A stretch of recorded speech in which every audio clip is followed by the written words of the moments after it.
Hi, I'm Peter Harmon, the Food Guru. I'm going to teach you an excellent way to prepare fresh salmon. It's simple, quick, and delicious, and has 3 main ingredients, and I guarantee your friends and family will love it. Place a fillet of fresh salmon in a pie pan, and then baste it with Dijon mustard. Season it with fresh ground black pepper.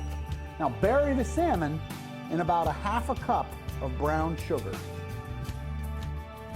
Pour some water into the pan with the salmon. The oven is a dry cooking method, which means it heats things by drawing it out.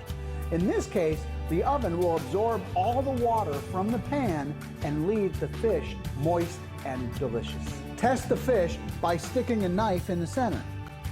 If the fish grabs the knife, cook it a little longer. If the knife slides in and out easily, it's done. Grab the salmon with a spatula and plate. Serve the brown sugar salmon with fresh asparagus, a lemon. Finish with fried onion crisps. This is my brown sugar salmon. I'm Peter Harmon, and this has been another Food Guru Moment.